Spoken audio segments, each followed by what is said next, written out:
आज हम एक ऐसी लड़की की कहानी सुनेंगे जिसने अपने हौसले से ये साबित कर दिया कि सपने धूल से भी पैदा हो सकते हैं। ये कहानी है अपने समाज में शिक्षा की एक छोटी सी लौ जलाने के दृढ़ संकल्प की। तो ये कहानी शुरू होती है गुजरात के एक आदिवासी इलाके दाहोद से। जरा सोचिए, ये एक ऐसी जगह है जहां अक्सर बुनियादी ज़रूरतें पूरी करना ही एक बहुत बड़ी चुनौती होती है। सपने देखना तो खैर बहुत दूर की बात है। और इसी संघर्ष के बीच एक सोच पनपती है, एक विश्वास जो इन शब्दों में जिंदा है। मेरे हाथ में एक चौक गरीबी की खामोशी से ज्यादा ताकतवर है। यही वो लाइन थी जो हमारी आज के हीरो के सफर की मशाल बनी। तो चलिए कहानी की शुरुआत करते हैं। मिलते हैं भानुमति अनिल सांसी से और जानते हैं कि वो किस दुनिया में पली बढ़ी। ये है भानुमति। उनके पिता एक राजमिस्त्री थे और माँ सिलाई का काम करती थी। मतलब घर में आमदनी बहुत ज्यादा नहीं थी, बस गुजारा हो जाता था। लेकिन इसी माहौल ने भानुमति के इरादों को मजबूत बनाया। बचपन से ही भानुमति को पढ़ने लिखने का बहुत शौक था। उनका क्लासरूम कोई बड़ी सी बिल्डिंग नहीं थी, बल्कि वो थी एक नीम के पेड़ की छांव, और चौक वो थी धूल पर लिखने वाली एक छोटी सी टहनी। वो अक्सर आस पड़ोस के बच्चों को इकट्ठा करके धूल को ही स्लेट बना लेती और उन्हें अक्षर सिखाती थी।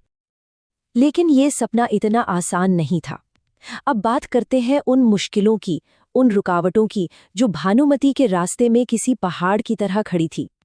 उनकी सबसे पहली और हर रोज की चुनौती एक नंबर में छिपी थी: 6 किलोमीटर। जी हाँ, पूरे 6 किलोमीटर रोज स्कूल जाने के लिए, और वो भी नंगे पांव कंकड़ पत्थरों से भरे रास्ते पर।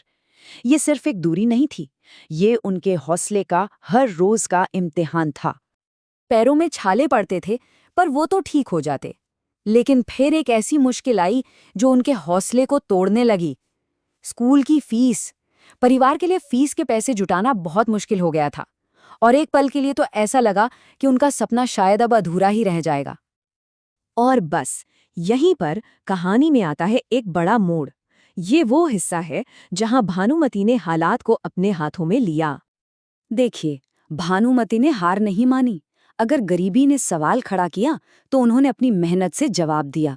उन्होंने छोटे बच्चों को ट्यूशन पढ़ाना शुरू कर दिया, और उससे जो थोड़े बहुत पैसे मिलते उनसे वो अपनी पढ़ाई के लिए पुरानी किताबें खरीदती थीं। मतलब दूसरों को सिखाकर खुद सीखने का रास्ता उन्होंने खुद बना लिया।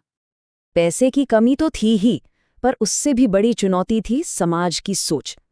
गांव के बड़े बुजुर्ग कहते थे, यहाँ लड़कियां टीचर नहीं बनती। ये एक ऐसी दीवार थी जिसे पार करना आसान नहीं था।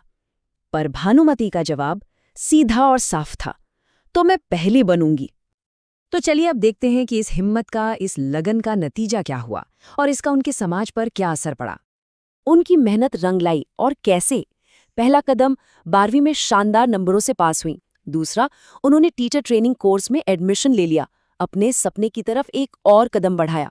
और तीसरा और सबसे जरूरी, वो सिर्फ एक स्टूडेंट नहीं रही, बल्कि अपने जैसे ना जाने कितने बच्चों के लिए एक मिसाल बन गई, एक प्रेरणा बन गई। आज की बात करें तो वो अपने सपने के बहुत करीब हैं। अपनी फाइनल परीक्षा की तैयारी तो कर ही रही हैं, साथ ही एक लोकल स्कूल में बच्चों को फ्री में पढ़ा भी रही हैं। उनका सफर अब सिर्फ उनका नहीं बल्कि पूरे समुदाय का बन चुका है। तो हम कहानी के आखिर में फिर से उसी लाइन पर लौटते हैं जो अब और भी ज्यादा मायने रखती है। मेरे हाथ में एक चौक गरीबी की खामोशी से ज्यादा ताकतवर है। मैं पढ़ाऊंगी, मैं आगे बढ़ूंगी। ये सिर्फ शब्द नहीं है, ये एक वादा है जो भानुमति ने खुद से किया है।